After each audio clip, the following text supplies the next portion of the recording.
It's January 4th, our first Modern Day Alchemists of 2024. Welcome, everybody, to the new episode. We are at episode 32 of Modern Day Alchemists here with Stevo Hays and Kristen Brown. And what a joy to get this week, this first week of the year started right with hanging out with some good friends that have great wisdom, great experience, great thoughts, great energy to share with each other and with the audience that tunes in either live or after the fact. So I'm Mosif. I'm Mosif. For all the dyslexic out there. Joseph, right. For all the dyslexics. I'm Joseph MoJOE McCarthy, and I would like to introduce my dear friends for those that you have not met them, and we'll start with Kristen Brown. Tell us where you are, Kristen. What are you up to? How do people find you off of this platform?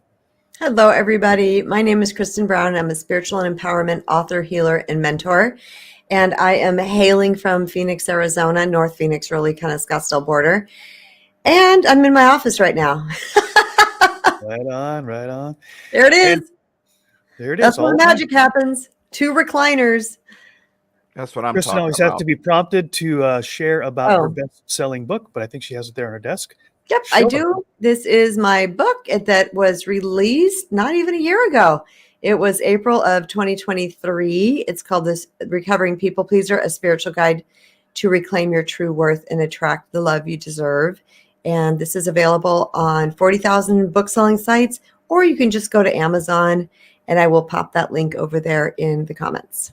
Nice. Can you put all 40,000 of the book-selling sites That would be in the great. comments for us? Would you? That would We be No just problem. need them actually today. Let's just You guys read them just all. keep talking, and by the end of the thing, I should have it. And Kristen was just sharing with the three of us before we went live that she was announcing through her newsletter that she's coaching and giving a discount to start the new year and picked up a bunch of new clients. So hooray, Kristen, for all you Yay. are doing. Woo-hoo. And success. you. I'm doing this thing now. You guys taught me this. People right. are probably like, "What? Why does he always do that?" It's That's what you do. snapping. It's supposed to be snapping. Keep your mind. Now it's snapping. I thought it was this. All this time I've been Snapping with your doing this. fingertips. It's the Okay, silent so I just snapping. need to give a shout out to Jason Edwards. He's one of my homie bros, and he's here with us. And you guys would love him if you met him in person. Right on. Thank you, Jason, for joining us and for putting comments. For those that have tuned in live, you can certainly add to the comment list. Some of them will show up on screen. All right, Stevo Hays, introduce yourself to those who haven't met you before, brother. My name is Hebo Stays. For all the MoJOE McCarthys out there, I'm a happypreneur, and I'm here to navigate, activate, and advocate your happy life. We do that through podcasting, through online, through live events, all sorts of stuff like that. And we're hailing, as Kristen would say, what the hail? We're hailing all the way from the great Pacific Northwest. And Joseph, tell us a little bit about yourself. Well, I forgot to put your websites up here. I'm going to go back to Kristen here for a second. She's got a nice little shortened URL here for those that aren't viewing us on screen. It's go.ht/book. That's go.ht/book. And Stevo, what's the best place for people to connect with you? Just go to happylife.studio right there on the screen. That would get you everything that we have is on there. All right, cool.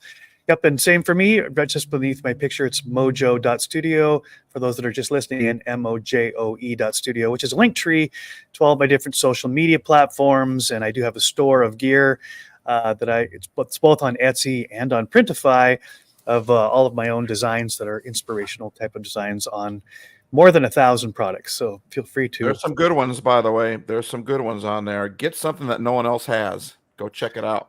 Get one of each. That's my goal. And give them away. What a great way to start the new year. One of each, right? Exactly. So here we are launching into 2024, and a lot of people start the new year with goals, resolutions, hopes, just this idea of a fresh start, which it's fantastic that it's built into our solar system, that we go around the Earth in 365 and something days. I think we're in a leap year this year, right? So we're going to have a February 29th this year, which means that my nephew, who was born on February 29th, gets a birthday once every 4 years. I like to So he tease him turns about 3 this year, huh? that. Right. Yeah, he's 40, so he gets his 10th birthday, which Wow. is pretty fantastic. But as we've traveled around a full rotation of the sun, on this earth spinning on its axis. A lot of things have happened in the past, and New Year's is always a reminder that the past doesn't define us. It says how we got to where we are now, but it certainly doesn't define where we go next, unless, of course, we allow it. And so many people make lists, they make goals, they make resolutions. I'm one who doesn't do that very often because I don't want to set myself up for disappointment. But I'm not against the idea of goal setting. I just know that it's really important that it's not just a wish list, right? It's an action list. There's a strategy behind that. Because if we don't create new habits, then the idea, whatever great ideas we have, will probably fall by the wayside when things get tough and when we lose that energy of new year, new start, new whatever. So today, I want the three of us to get a chance to talk about not just adding something to our lives, because a lot of times we have this mentality that if we get this and if we do that and if we accomplish and accumulate stuff or something or add something to our lives, then we'll feel happier, more fulfilled, more purposeful. And so oftentimes our goals or our lists are all about accumulating, adding to our lives. But I think there's this great principle that the three of us have touched on and that we want to dive deep into today about addition by subtraction, I like to call it. And that is not adding stuff to our lives to somehow accumulate or achieve, but subtracting the things in our life that are holding us back, that are keeping us down, that are giving us a false perception of ourselves, that are a limiting belief system, right? And that some of the greatest progress we can make isn't by adding or achieving, but by removing, but by stripping away the things that are either unnecessary, they may have served us well in the past, or have never served us well, but we keep dragging along with us like this big backpack, or worse, an anchor, which keeps us from moving, from flying, from succeeding, from growing. Right. So life is really a lot about growth, but growth doesn't have to come through accumulation. It can certainly come through subtraction by taking away the things that are unnecessary or not serving us anymore. So just at that very high level, 30,000 foot look, what does that bring to mind for the two of you about this idea of not accumulating or attaining, but letting go and subtracting things from your life? Well, I think you can add things to your life if your life has room for it. But we, especially here in America, I don't know about the rest of the world. I have a hunch, but well, I don't even know. I don't know. But I know here in America, our lives are full. We are up to here, right? We are always go, go, go. We keep adding things. And every year we keep adding more and more and more. But the only way you can add something, as we all know, is if you subtract something. If your life is up to here, and the fuller our life gets, it gets to a point where this adds up, all the noise adds up, and pretty soon we are on edge all the time. The problem with that is when that happens, when you want to add something, you get a New Year's resolution, you get a new idea, you get a new goal, you want to add something. If your life is already full, you can't add anything else to it. So that was one of the bonuses that we actually got, in my opinion, with COVID, was it made us slow down. And I think a lot of us enjoyed that. But the moment we could, quote unquote, get back to normal, we went back to adding our lives, getting our lives full of a lot of stuff. And it's not difficult to fill your life with things. But if your life is full and you're already at your max level, then the only way you can add something without adding more stress is to subtract something.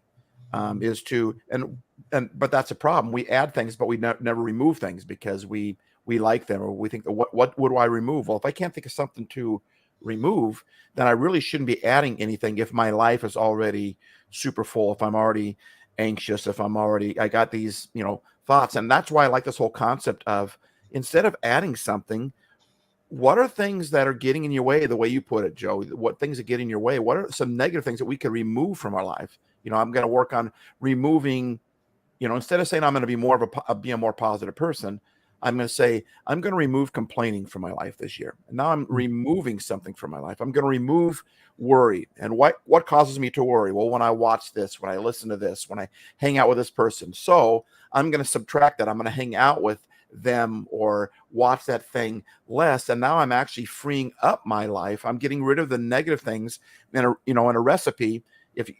Nobody puts, liver, I mean, something negative in a recipe, it ruins the whole recipe, right? Liver and Especially ice in cream. brownies. Don't put liver I'm in trying to brownies. think of what Don't put liver and Kristen ice said. cream. What did you say the other week? You're talking about fruitcake or something? I can't Oh, remember. what were we talking about? Oh, I don't remember. Don't ask my memory. Don't ask my Anyway, memory. I mean, if you have a great chocolate chip cookie recipe and all of a sudden you throw something in there that just broccoli or something, I mean, it just doesn't go, right?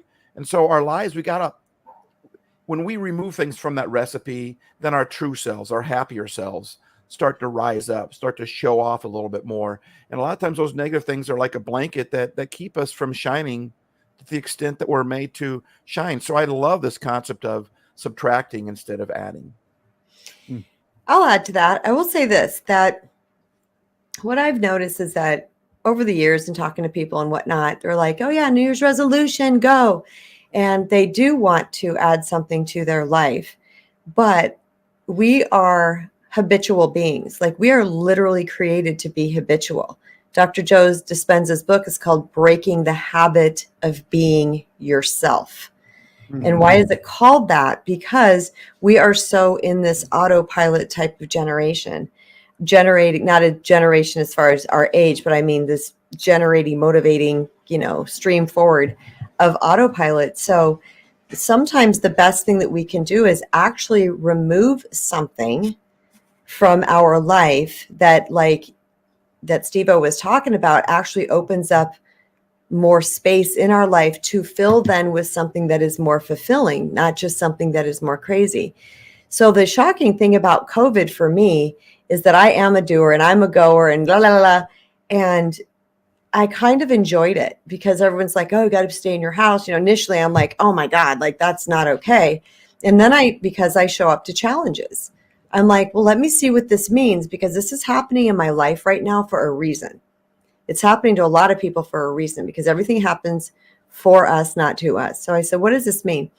And it meant I was kind of grateful to allow this space in my life to break the habit of being Kristen Brown.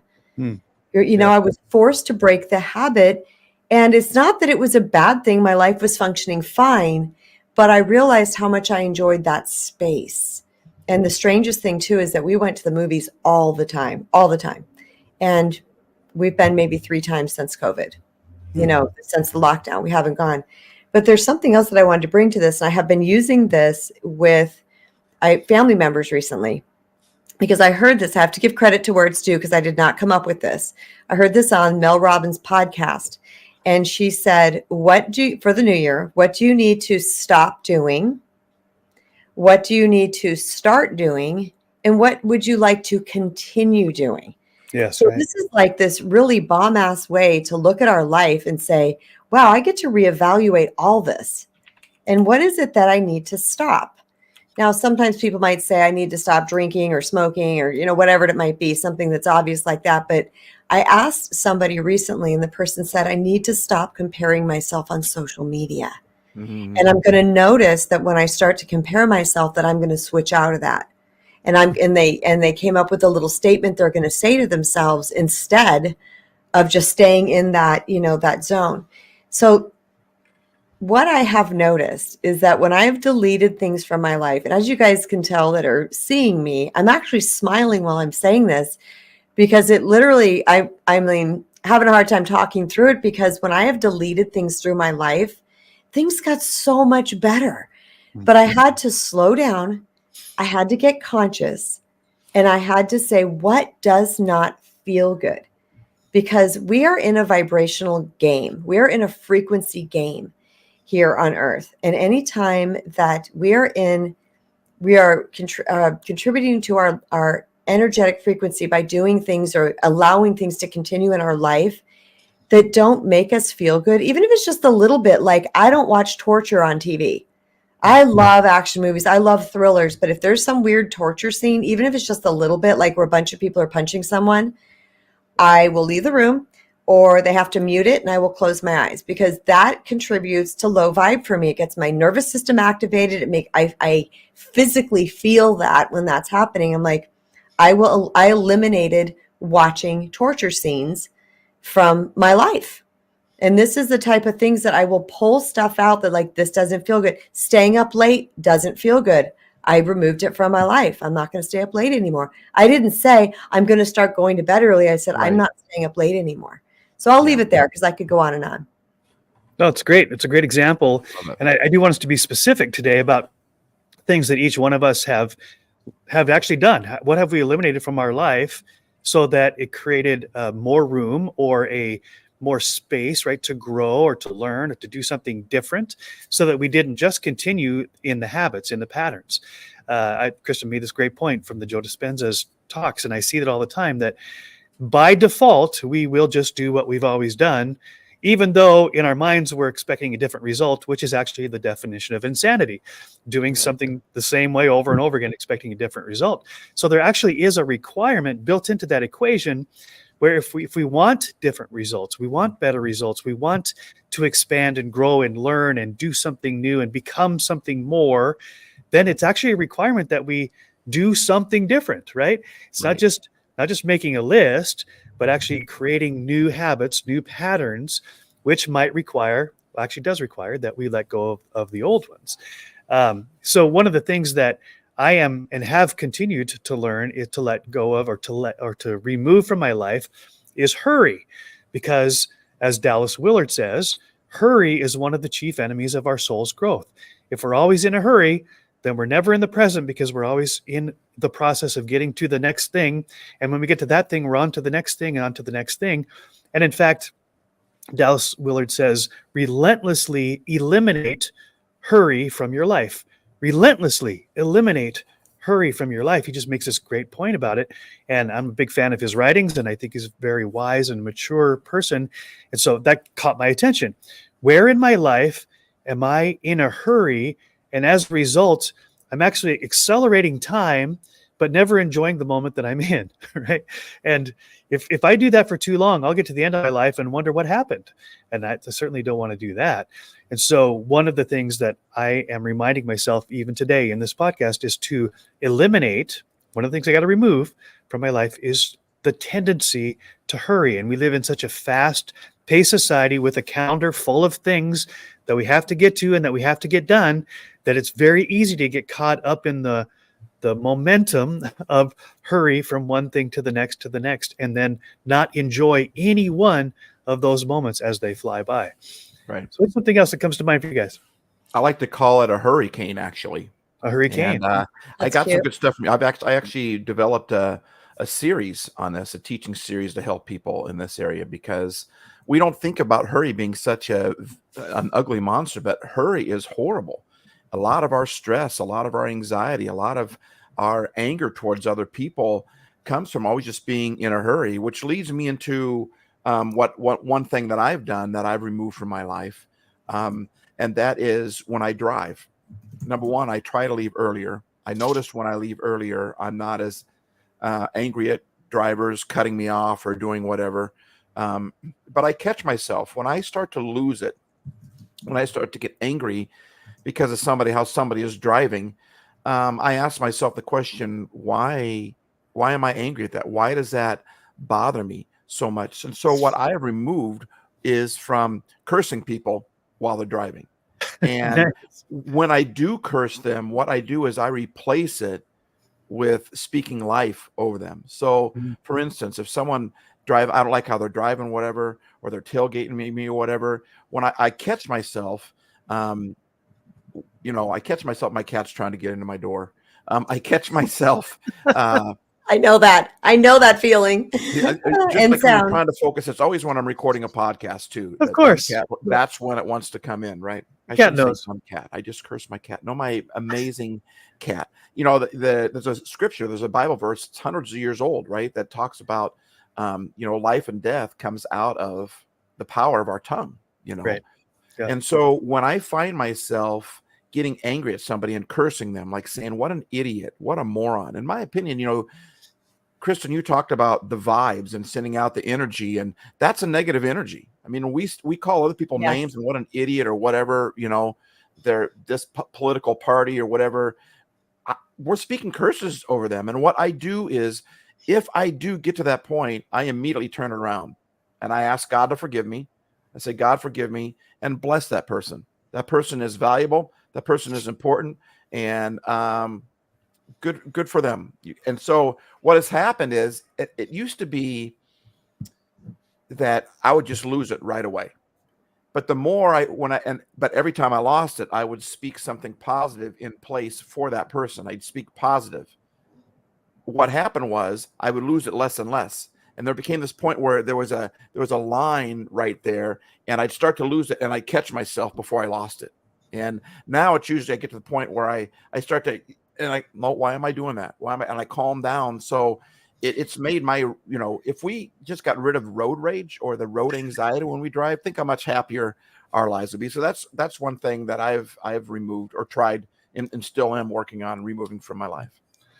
I just want to jump right on top of that before you go, Kristen, is that I have to do the same thing to myself, Steve. So I found just in the last year, I'd be aware that when I tripped or I dropped something or I forgot something or I just made a mistake, that the voice would come up and I would curse myself. You idiot, you bonehead, there you go again. So typical Joe, right? Those negative voices. And so I have to and continue to eliminate speaking those judgments, whether it's internally or externally, to myself. And when I hear those words, feel that judgment on me, to turn that around and say, hey, you're human. Laugh it off, make it a game, learn from it, and make it a blessing, right? That, hey, you've got this, you can handle it, you'll learn from this. You're funny, you whatever those words are. So that, as you said, Steve, the words that we speak can create life for others, but they also can create life for ourselves as we hear the internal dialogue changing. And what you're doing too is you're creating a new you, right? How did Kristen say it in the very beginning about breaking the habit of being yourself? Yeah. Now you're developing a new you, because if you just say, I'm never going to speak negative about me again, it's probably not going to happen. But if you say, every time I speak something negative, I'm going to speak something positive instead, then what happens is that line happens there too. And all of a sudden you start to speak negative and you go, wait a minute. And you catch yourself and you begin to change your habits and become a more positive person towards yourself. I love that, Joe. I'm good for you. Way to go, man. That's awesome. I want to add just to that, since we're on that topic, because I'll say things to myself sometime, but the energy attached to it is what really matters. So if I drop something and I'm laughing and I go, you Fruit Loop, you drop this again, that's not harmful. That's not harmful energy, because I feel lighthearted when I'm saying it. Even if I say the word idiot to myself, but I'm like, you idiot. Now, I don't do that, but I'm just saying, I don't want everybody to think like, oh my God, I have to be, so crazy about this. Just really understand that it's about the energy. What is the space you're in? Are you being in a loving space with yourself? Are you being in a compassionate space with yourself? Are you being, gentle with yourself? Because I will say things to myself sometimes, but it's nothing that's too negative. But you talked about, Joseph, you said that you wanted some examples of things that we are stopping. And I started to write down some things, and I thought, you know what? These I did last year, so I'm going to use this under the continue bracket. Great. Because you said I'm going to continue to stop too. Continue. Yeah, right. I'll list them pretty quickly. And one is negative people. So there was a point in time, I don't know if it was last year or the year before, where there was just a lot of low vibey type people around me. And I was really feeling, I think it was about 2 years ago, and I was really feeling the effects of that. And I had to go within and say, okay, these are friends that I've known a long time, or, I have these attachments to who these people are. And oftentimes as individuals, we start to negotiate with ourselves and why that we can't spend less time with them, and it's not appropriate, and these type of things. And what I realized is that my energy isn't good when I'm around them. Right. Because their energy coming at me, and then now they're getting my energy back. Right. So even if I'm not saying much, I'm not in a great place, because I wasn't in the place yet that I could manage myself around their energy, because I feel the ultimate goal is to be able to manage yourself so well that you have just this beautiful bubble of light around you that when someone's acting like that, it just bounces off of you. Okay. But if we immerse ourselves in something enough and we get dipped and dipped and dipped and dipped and dipped, we are the sum of the 5 people we surround ourselves with, right? So eventually we might start to kind of go into that mode. So that's one of the things that I removed and I continue to remove. And I'm not saying people can't have a bad day, because I'm a freaking coach, for God's sakes. I talk to people that show up at my door sometimes already crying before I even open the door. So this is not about that, but this is about that just everything's bad and horrible and victim, victim, victim all the time. I remove that. The other thing that I think is very powerful is that I remove the how-to from my dreams and my goals, because many times as human beings, we want to control and we want to try to formulate a plan about how to do this. And we think this is the next best step to do this thing. But lots of times, and this is very law of attraction, manifesting, energetic, what I'm talking about right now, is that a lot of times we could be muddying the waters of what we're really supposed to be doing if we would just get quiet, sit back, relax, and allow universe, God, source to speak to us, right? Because that is when we get the true step forward, other than us thinking that we need to solve a problem. And I've spent a lot of time spinning my wheels trying to think I had to come up with the way to reach these goals. And every time, I swear without fail, when I just sit back and surrender, this amazing answer comes in, right? So this wasn't even really in my mind, but you guys were talking about, all these clients I got recently, and I was writing a newsletter, just a Happy New Year newsletter. I got to wish all my people Happy New Year, blah, blah, blah, Happy New Year. And then all of a sudden I found myself writing that they could get this massive discount off of single sessions. And I sat back and I'm like, what am I doing? This was not planned whatsoever. It literally came out of my fingers. And I said, okay, this must be a how-to. This must be something that the universe wants me to do. So I did it, and boom. I mean, this is probably, I don't even know what date it is, Thursday. I started this Sunday. It's 7 people have reached out to do this, to have this with me, because I had put out there, I would love to have some new clients, and this is what happened. So that's another thing, is eliminating the how-tos for my goals, but continuing to, because that's in the space I'm already in. And the last one that I will share is the same thing that you talked about, Joseph, is the hurry, because I was in a place where I was rushing so much that I work from home. I could take a damn nap if I want to. And I'm trying to make my lunch, eating at my desk. And I'm like, what are you doing, girl? This is resistant energy that you are sending out into the cosmos. This is, I have to work hard. There's not enough time.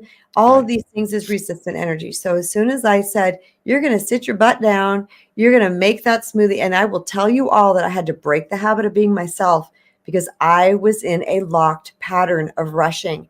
And this took me, I couldn't even tell you, I'm terrible with this, maybe 4 months. And it's not that is one day it would be okay, but I could feel it creeping back up again. I'd feel myself heading to the office and I would stop myself and I would make myself sit there for 5 minutes and do nothing. I'm like, nope, you're going nowhere. You're going to sit right here and you're going to get comfortable with being uncomfortable. You're going to get comfortable with not rushing. You're going to get comfortable with letting go, letting God. You're getting comfortable with you don't know the how to. And so this is where, something that we could start doing with ourselves is, in part of this, is to have mental discipline. It doesn't take much to retrain ourselves. People think it's so hard. I hear there's so much in the world out there. It's so hard to change. It's so hard. No, it's not. The actual change itself is actually quite easy. What's hard is the discipline and the repetition, because we're breaking the habit of being ourselves. Yeah. Well, I think you even have to break the habit of the voice that thinks that it's hard. Right? Because goes back to that belief system. Right. If I think it's hard or if I think it's easy, I'm going to be right either way. So even being aware of the voice in my head that says, change is hard, I can't do that, I don't have whatever it takes, right, to do that. Well, I've just told myself and set myself up for failure, because I am creating a belief system that no, I can't, or that it's too hard, or whatever that is. So it's actually a matter of rewiring our belief system that change isn't hard. It's just a matter of small, simple steps that are sustained over time to see the results. Because I think oftentimes in this instant gratification society, what we have to let go of, another thing to eliminate, is a need for results immediate, a need for the results now. Because I know that mastery of anything, as a musician, mastery of learning to play the trumpet, if I would have given up in year 1 or year 2, I wouldn't have toured the world as a gospel trumpet player, right? But to stay with it through the mistakes, through the clams, through the embarrassing moments, through the I don't like this, I don't want to, I don't think I can, I'll never be good enough, all those voices, those have to be, I have to be both aware of those and to say, okay, I'm going to let that go. I got to let go of those negative perceptions, that belief system that I can't, or that it's too hard, as Kristen was saying, and adopt a new framework. What if it isn't? What if it's just a matter of continuing along the path until I see the results? And I don't know how long that's going to be. That's part of the how-to letting go that Kristen was talking about as well. Or as I think Tony Robbins, I've heard him say many times, if we have a compelling what, or a clear what, and a compelling why, the how will present itself, just as Kristen was talking about. And so it's clarifying where do I want to go and why do I want to go there, but not being so caught in the tyranny of how that it keeps me from progressing or stops me too early in the process to see the results. Well, and it's not a destination, right? It's a journey. It's not like, well, I can't wait till I can be comfortable making a smoothie and not being all, no, Kristen, you're better at it now than you were then, right? And you're probably not as good as you want to be. But if you keep looking at it as a destination, when will I ever get there? Well, maybe we don't ever get to that thing we aim at. It's so high. But the point is, am I better at it than I was before? And both you guys are just dropping some serious gold today. Like you said, Joe, it takes the same amount of energy to believe I can as it does to believe that I can't. Doubt is faith too. Doubt is just simply faith in the negative. Okay.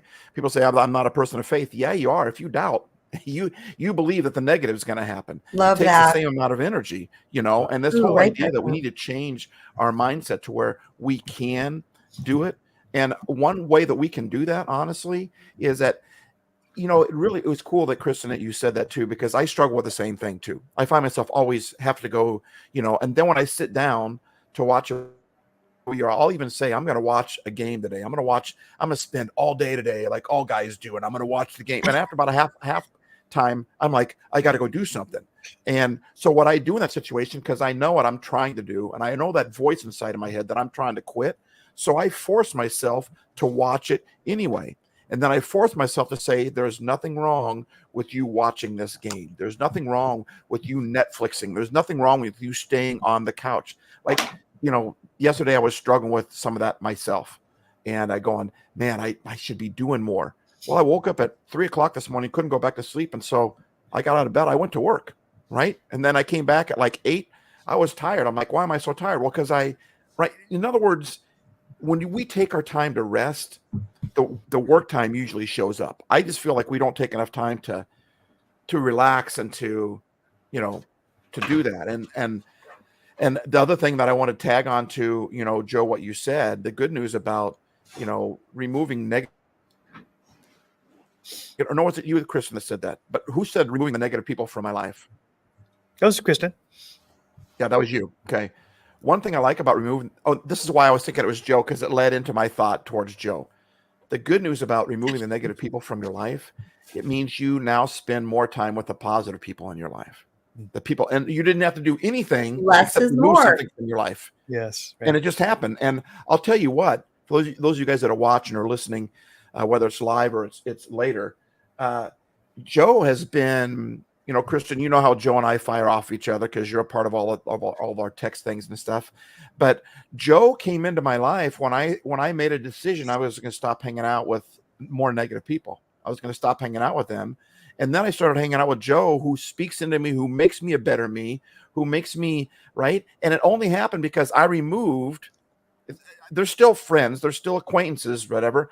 I just don't spend the time with them. And all of a sudden now I'm spending time with people that are building me up, making me a better person. And then therefore I'm doing that for other people and passing it on. You certainly I are. love that. Absolutely. Oh my gosh. So I also want to talk about releasing tolerances. Okay. So what is it that we are? Yeah. What? Tell us more about that. Yeah. Okay. So what are we tolerating? Now, I'll just give an example of mine. So I am a YouTuber, many people know, And I have a lot of people reaching out to me on the back channel saying, I'm looking at the SEO of your YouTube and you need this. And I'm telling you, I'm getting 3 or 4 of these a week. And I'm like, this is annoying to me because I have 4 email addresses and they're all for certain aspects of my life. And so this is, of course, coming in unsolicited through my business thing. And I'm like, okay, I don't want this in here. Now, and it was also coming via DMs. Okay, so Instagram and YouTube. I was like, all right, this is bothering me. I don't like this. So I need to release this because I'll see I have a message. I'm like, I have a message that makes it a go-to for me because it's part of my business. And then I'm like, this again. So as part of releasing tolerances, this is one of the things. And I would respond to them, say, thank you for reaching out. I'm not interested. Okay. So number 1, stop responding. Okay. Now this is part of healing from people pleasing because old Kristen's got to respond to people, be nice to people, make sure they know, and all these things. And instead of taking the time to have to do all that, I made sure it was someone I didn't want to keep their contact, right? Like I said, they're just blowing me up. So I would just say, okay, when I'd read their email and I'd say, sending you love. I hope you find what you're looking for. Block. Okay. So it's not like, you jerk, can't stop reaching out. Why are all these people reaching out to me? I don't want that energy. Right. So I just am like, I send them love. I mean, they're just trying to get business. There's nothing wrong with this. It is unsolicited though. And this is my business email address that very few people have unless it goes, through my business. So I'm like, And that's what I've been doing. And I've been very happy blocking people. So that's one thing that I stopped doing was responding, feeling like I had to respond to all these things. But I wanted to talk in regards to what Stevo was saying about watching the game. And you guys saw me get up and walk across my office, and I picked this up, which is something I keep. It's laminated, and I keep it at my desk over there, or my coaching area. And what it is Abraham Hicks emotional guidance scale. Okay. And this is literally their thing, should be TM'd. And at the bottom is fear, grief, depression, despair, and powerlessness. Now, each step that you move up, you are actually moving up in emotion. Okay, where you get to the optimal level of emotion, which is joy, knowledge, empowerment, freedom, love, appreciation, and gratitude. And in this area here is when we're really locked in with spirit, with source. Okay, so what the key is, if you're down here, just moving yourself up one step is what matters. Just one step. So you could move from, might be shocking to people, but you could move from fear, grief, depression to number 18, which is revenge, or number 17, which is anger. But what you're doing is you're moving yourself up the scale. Okay. You're still going up. You're not hanging out in that lowest, densest, darkest vibration. So when you were talking about sitting on the couch watching football, what I would ask you as a coach, I would say, was that your highest joy? Did that up you? Did that make you feel even just one step better than you did 5 minutes ago? And if it didn't, if you're like, no, it actually made me feel better to go work and made me feel better to start the yard work or to fix the garage door, then by all means do that. So a lot of times I feel like we put caps and, perimeters around what we're supposed to be doing. Right. We talked about the kids. I should lay on the couch, or I should take a nap, or what feels good. And this is something that I do every day. And I will continue. This is another one of my continues into the new year. Maybe it'll be something that somebody wants to start in the new year, is I ask myself all day long, what feels good next? Now I have the luxury of working from home and being my own boss. But this works very, very well in my business because, again, I'm releasing the how-tos, I'm releasing the shoulds, all right? But sometimes it's what do I want to do next? I'm like, let me return that text from Mojo or Stevo. Sometimes that's the next best step. See what I'm saying? But at that time that text comes in, it's like, okay, that's not good for me right now because I'm in the middle of creating this thing and that's distracting me. And I'm not just saying you guys, I get lots of texts. Right. So I'm not going to do that. I'm going to set that aside for now. It feels good for me to continue creating this thing I'm creating. Now what's my next step? Oh, now it feels good to respond to my bros. See what I'm saying? So I feel like if we can get really super conscious with ourselves, because this whole journey is about getting out of the unconscious autopilot way of thinking and doing in life, and getting just super more conscious, and just knowing when we choose for us, when we choose the next best feeling thing to do, which is inspirational, inspired. Like, the next best feeling isn't go drowning yourself in a bottle of wine. That's not what I'm talking about. I'm talking about what is the next best thing that actually feels light and airy to me. And it could be doing the dishes. And I will say this, that sometimes vacuuming has gotten me out of funks, because I'm like, what feels good right now? I'm pissed, or I'm negative or depressed or something, or I'm uninspired. What feels good? And vacuuming pops into my mind. God knows why. I think it's because I like emptying the canister. So anyway, because that's like really satisfying. But I'll vacuum, and next thing you know, I just feel better because I followed the next best step. You know, what comes to mind while you're talking about that is distractions. So here's another thing that we can eliminate from our lives to create room for something better, and that is distractions. Now, distractions is a very broad category, but we all know that at any given moment in our life, there are so many things clamoring for our attention. And without a clear intention, right, our attention can be distracted, which distracts and dissipates our energy. Yes. Right? So what Kristen's talking about here is so powerful. Without a clear, what did you say? Without a clear intention, our attention can be dissipated, which is our energy, right? And our energy is everything. Our energy is life. What we give our attention to is what will grow, is what will expand, is what we will manifest, what we will harvest, right? So without a clear intention, as Kristen was talking about, what's the best decision? What's the best thing to focus on at any given moment? And there might be 10 really great things.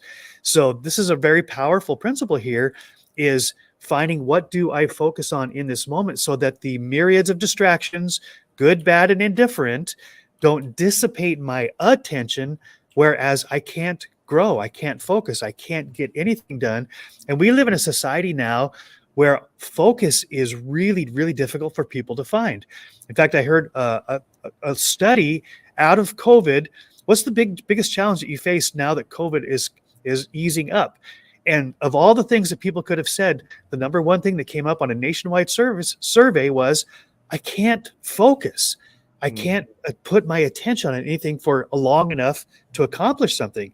And that's really important for us to eliminate the distractions. And that doesn't mean you have to call them bad, but put them aside for the moment so that you can give your attention intentionally and focus on something so that you can accomplish what it is that you want to accomplish in this moment. What are some ways you do that, Joe? Oops. Let me get to Kristen first. I just want to piggyback on that real quick, because it's something that he said that I don't want to get lost in the talk. And that is when it comes to spending time with my family. If, again, recovering people pleaser here, super mommy, super nurture, super wife, super let me just be there for all of you all the effing time. Okay. So I could be sitting here in my office and someone needs me, and I will stop and I will be trying to give them my attention, but my brain's over here. I'm not remembering what they're saying. I have to ask them. They tell me later, and they said, I told you this. And I was like, I was standing in your door, and I'm like, okay. So what I started to do is I started to say, I hear you, I love you, and I want to pay attention, but my brain is over here. Let me wrap this up so that I can go. And then when I'm with her, him, whoever it might be, I'm fully wrapped, because I'm not helping anybody. I'm creating, I remember my mom doing that with me, and God bless her. She was an amazing mother, but she'd be at work and I'd hear the click, click, click, click, click, click, click, click, click of her thing. Listening to me, and she didn't hear a word I said. Right. And it was very heartbreaking to me, because it made me feel like I didn't matter and these type of things. And all she had to say was, honey, can't talk to you right now. We'll call you after work. Cool. And then I knew I would have her rapt attention. So by us feeling like we, as people pleasers, recovering people pleasers, thinking we need to jump around, we're actually hurting them, and we're hurting ourselves too. Right. Yeah. So the idea of going really deep can't happen if we're stretched a mile thin, right? Right. So I'm wired this way, right? My attention span is short, like most people's. I think the latest study was that our attention span is about that same as a goldfish or something like that, something ridiculous because of all the distractions, right? And so I've heard some really great teachers say one of the ways that we can combat the distractions of our life, which really will keep us at that really shallow level rather than going deep into any person or any project or any intention, any goal, is to block out time and set a schedule where nothing else can interrupt unless it's an emergency and somebody's dying, right? And there's our exception to the rules. Yes. But that you set a schedule, a block time. And I know a lot of people, and I'm an artist, right, by nature, so block time sounds like structure. Well, it turns out the structure provides freedom because you set the clear intention that during this period of time, I'm going to go way deep with my focus and energy and attention to really accomplish and to grow, to write, to create music, to get a project done, or to be with a person where I'm not the phone in one hand and, the project in the back of my mind. Yep. And I'm really not giving anything any focus. And as Kristen said very clearly, that doesn't serve me or anybody else or anything that I want to accomplish very well. And so this is actually a gift to you and to others where you set a very clear block of time saying, this is where I'm going deep and I'm not going to let anything distract me other than an emergency. And this takes Love it. me right into, I can't remember if I shared it here in my podcast, but I had a person taught me this once that they were seeing a counselor and a coach and they were really struggling at the time. And their coach told them the same thing. They said, give yourself time. So we're talking about getting rid of the negative, right? We're talking about addition by subtraction. She really struggled with a lot of negative thoughts in her mind towards certain things, towards certain people, towards her job. And so what she would do, she would give herself halfway home was this hill.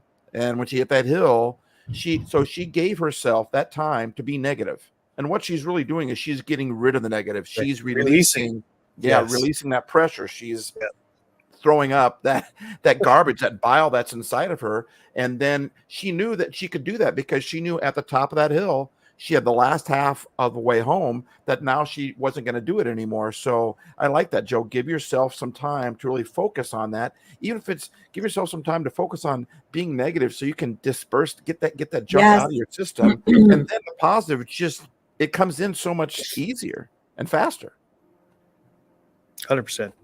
Yep. So the Brendan Burchard, who I listen to a lot, talks about this release meditation where it's super simple. He says when he blocks out his time, and when he goes from one project to the next, he gives himself 30 seconds or a minute to just, with no distractions, just repeat the word release, release, release. So his breathing, right? He's attending to his breathing, and he's intentionally saying the word release so that whatever energetic distractions and things that have glommed onto his mind, that he's intentionally saying, be gone.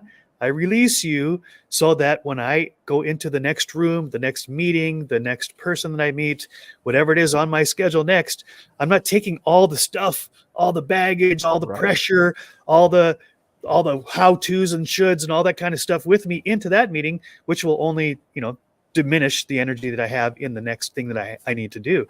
So I love that, the simplicity of that.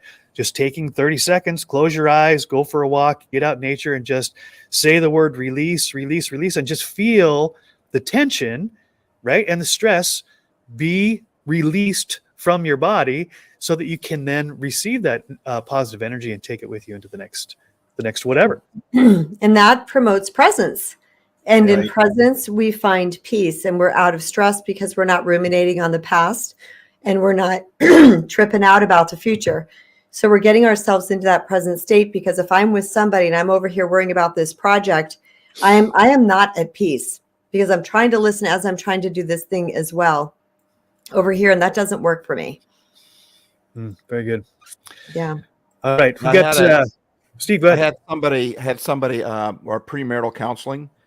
He talked about, and this was really good for us. My wife and I ended up talking it over because every couple's a little bit different, but he talked about how oftentimes when the man would come home from work, the guy would come home from work and put up his newspaper, and his wife has been waiting at home all day, or sometimes the roles are reversed, right? But the one partner has been at home all day, can't wait to talk to an adult, can't wait to find out how their spouse has been doing, and then the spouse comes home and just puts up the newspaper or dives into some project, and there's nothing going on. And what he said was, he said that's healthy. He told us, he says, when that happens, so what happened? My wife had to give me that time, because what I was doing was I was releasing all the junk of the day. Yep. I was releasing, and that newspaper was my private space. Saturday mornings as a kid, I do it with cereal boxes. That was my private space to get in the zone, so I can become present. And when she allowed me to, but there's nothing worse than when you're trying to release the negative of work, and someone just keeps trying to get your attention, trying to get you, and then they blame you for, you don't care about me, you're stuck behind the paper. And really what's going on is we're trying to get rid of that negative so that we can give our positive to our spouse, to our friend, or whatever. Right. I agree with that. There's been times when I've gone on walks with my husband and I've said, I just need 15 minutes of silence. And initially he was like, what? And I'm like, I just need 15 minutes of silence. Like that's it. Like, I don't want to talk, and I don't want to listen right now. I want to be at one with me. I want to be in connection to myself. This reminds me of something else that I wanted to say and I forgot about, but I just remembered, is that you're talking about Brendan Burchard's release, which I've done the same exact thing, not knowing that he did it as well. But yeah, to me, it felt natural because I kept holding on to things. And I want to encourage people to make up your own stuff, make up your own meditations. Yeah. Brendan made that up because it worked for him. He noticed that he was carrying stuff. I made that up for the same reason, because I'm like, I'm noticing that I'm carrying stuff into the next thing. And as you know, Joseph, I don't know if Stevo knows this yet, but I got my daughter out of a depression by taking her driving every day for 2 hours for about a year, right? I mean, the depression started ending soon, sooner than that. And it's still continued to this day. We still do it occasionally just for fun, just because we like it. Now I forgot where I was going with that. But my point is that I learned also what I call clear and center. And that was, to me, it's a surrender practice. It's a letting go, letting God practice.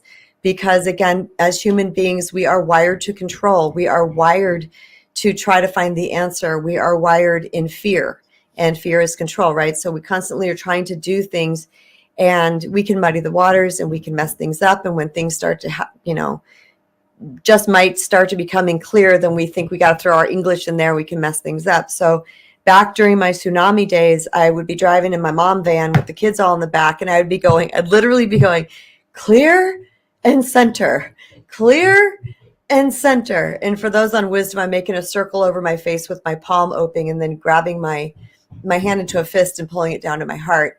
And the kids would be like, what are you doing? Like, what? Because I'm literally out loud, clear and center, while we're driving down the car. And I said, I'm just, whatever I told them at the time, age appropriate, but I'm basically just clearing my energy, just making space. To this day, now they're older, 29, 27. And they're, my son says, clear and center. Like, he makes fun of it now because he remembers that. Sure. But that's something think about it, it's going to stick with him, because he knows, what, when it got rough for mom, she did something that she needed to do for her. Yeah. So I really want to encourage anybody that's listening, make up your own shit. You don't have to hear this from a professional. You don't have to hear this. Guess what? You're your own best authority. You're your own best mommy or daddy. You know exactly what you need more than anybody else on this planet. So don't wait for somebody to give you the magic elixir. You've got it already. Figure out what works for you and then implement it. It's good. One of the things, too, I love about what's been said throughout this discussion is giving yourself a time limit. So Steve talked about the one lady who she'd get to the hill and she'd bitch and complain and moan and get all the negativity out. But she got to the crest of the hill, then she knew that the rest of the drive was taking on the positive stuff so that she showed up, right, in the person that she wanted to be for her family. And it sounds simplistic, but I've heard this from so many people, and I've practiced it myself, that having a 30-second time limit, having a 1-minute time limit, where when things go bad, I don't stuff it. I don't pretend like it didn't happen. Right. I actually have a moment to bitch, complain, to to scream into a pillow, to go for a walk, to let that energy flow out of me, which is a release, right? That's a letting go. That's what we're talking about today. What do I have to let go of so that I have more of who I want to be, who I want to become? Because as we've been demonstrating all this talk, you can't keep all that inside. Right. Eventually, it's going to blow off the top, and it's probably not going to be pretty. It's going to make a big mess in the kitchen, right, or wherever it is you happen to be when the lid blows. So this idea of, okay, I'm going to give myself a set amount of time, and it's amazing how this works. Give myself a set amount of time, and when the clock strikes, or when the dinger goes off, or the alarm stops, all right, I'm done. That's gone. On to the next thing. On to taking on the positive mindset or moving into a new discussion, and that has been released. I'm not bringing it with me anymore, because if I do, it'll drag me down and it'll keep me from growing and expanding, right? I just want to piggyback on that real quick, that it really only takes 60 to 90 seconds to feel an emotion fully. That's it. So if we actually give ourselves that space to feel the anger, the frustration, whatever it might be, it's going to pass. I had so much built up anger inside of me towards my second husband after my tsunami, because we ended up homeless and all of these things. And I was so angry. I remember one day being with myself in my car, in my mom van, driving safely in the neighborhood, 20 miles an hour. And I remember thinking, I've got to get rid of this anger. And I thought the roof was going to blow off my van, because it was just, it was in me. And I allowed myself to feel the anger, and I was cussing at him and saying the nastiest words possible. I had a tear escape my cheek and all of that. And then I turned the corner, and then it was gone.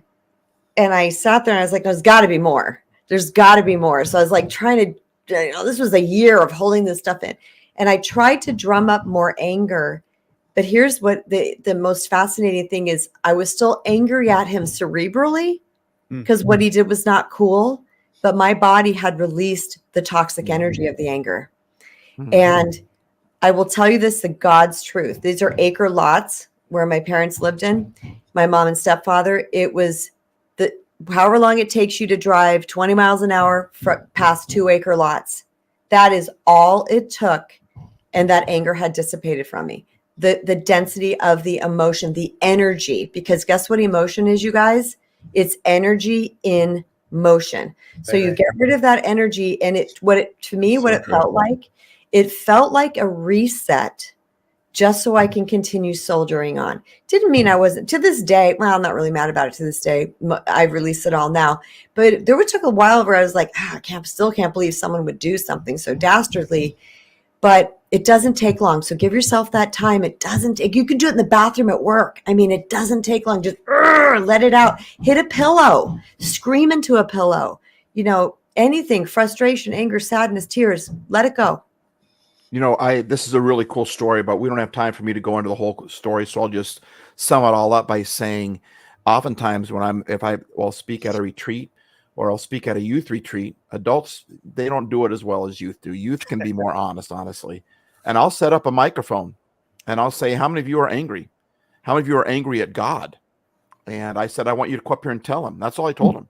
There's no rules here. So we're not going to look down on you. You tell God how you feel, or you tell all of us how you feel. And these kids will get up and, it's really silent until the first person does it. And then there's a line behind the microphone. I never told them anything more than that. Love that. They all ended the same way, Kristen. They all ended the same way. All of them vented. I want to cry talking about it because it was so powerful. Of course, I have to cry. I haven't cried for a while yet. Can we cry? That's a release, though. That's a release. Right. You're exactly right. You're exactly right. And they would come up and they would just vent, and some ugly things that happened to them. And every one of them, after they got done venting, and honestly, it wasn't much more than a minute, like you said, 60 seconds to 90 seconds to fully experience an emotion. Wow. That's not a lot of time. And every one of them, when they got done venting that out, they all ended like this. But you know what? I get it. Or you know what, God, I don't understand, but I know you love me. I know. They all ended positive. And I've done the same thing too, Kristen. One of the things I do to get rid of the negativity is I get in my car and I drive, and I'm a passionate person, and I can scream and I can yell and I can, if God was such a mean God, I'd be dead by now. I'd be gone by now. But I think he likes it when we get rid of that junk. And sometimes it's aimed at God because I don't know who else to talk to. And other times it's just aimed at, I'll give a guttural, I'll roll up the windows, drive down the highway. And I'm telling you, in a minute and a half. It's so good. Yes. It's so good. I love it. Yeah. So we're talking about, addition by subtraction, the growth that we want, the growth path that we're on can be restricted, right? If we're always hanging on to the past. And that's not always a bad thing. Sometimes the past is regret and remorse and negative emotions. And we've talked really great today about releasing that, feeling it, letting it pass, giving it a time limit, setting time to get that done and move on, right? And that really will propel us forward. And sometimes the things in the past were things that served us well, that it was good. We had a pacifier at one time of our life, but if I'm sucking on a pacifier today, people are wondering what's wrong with me, right? So each these little steps, celebrate your victories, be grateful for how far you've come, plant a flag, take a picture, write it in your journal, and realize that what was once the peak on your climb is now your base camp for the next climb, right? But if you camp out at that first peak and you say, okay, I'm here, I've arrived, I've made it, and you just make that your home, you'll never enjoy the journey of the next climb. So this is what my coach taught me. Every climb, you start at base camp, which is 0, you get to the peak, which is 10. 10 becomes your new 0 after you celebrate your victories, and then you move on. You climb on and on for the rest of your journey. Yes, Steve. Can I say something really quick here? Of course. As we close this thing up, Yep. is, I like to word it this way. What kind of year do you want to have? This is how I do my resolutions. They don't, regular resolutions don't work for me. So what I've learned to do is, and here's my mantra, my way of doing it. What kind of a year do I want to have? And then figure out what hindrances are in the way of that happening. Okay. And then remove those things. Those are the negative things that I remove first. Do I want to have a more peaceful year? Do I want to have a successful year? Do I want to be less angry year? It can be as general as that. Okay. And then figure out, well, what caused in the years past, what has caused me to go there? And then work on removing those negative things and watch your life hit a new happy level. Happy New Year. Exactly. Right. Happy New Year. Yes. I'm going to go just a tad farther and say, what up in here is stopping you? What limiting beliefs and thoughts? Because I believe it is the limiting beliefs and thoughts that are really keeping us stuck. So when we can start working on those one step at a time, you can't help but catapult yourself. Right. 100%. I believe that, that limiting belief system, if you abbreviated that as LBS, which is the same as pounds. Pounds keep us heavy, make us stuck. We don't want to go, make us want to quit. So release the pounds, the limiting belief systems, and allow yourself to believe for something better. And that's really the pounds. Release the pounds. So I just want to thank Kristen Brown and Stevo Hays for your brilliance, for your time, your energy, your effort, for your vulnerability, sharing about your own journey. And to all that have tuned in live, thank you so much for spending your time with us. It's an investment in you. Right. Yes. We're not the answer people, but hopefully we've raised some questions and planted some seeds and sparked something inside of you, because I really do believe that, as Kristen said, as Stevo said, you got to find what works for you. And it may just be a variation on something that you've heard. And if you try that and it's not quite right, don't be afraid to experiment and course correct and try something new, because that's the joy of the journey, the joy of discovery, the joy of exploration. So to all of you who have tuned in now, tuned in after the fact, from Kristen, Stevo, and I, may you have a happy, joyous, fulfilled, purposeful new year as you release the pounds and embrace the possibilities. Peace, everybody. Much love. Much love. Bless you all.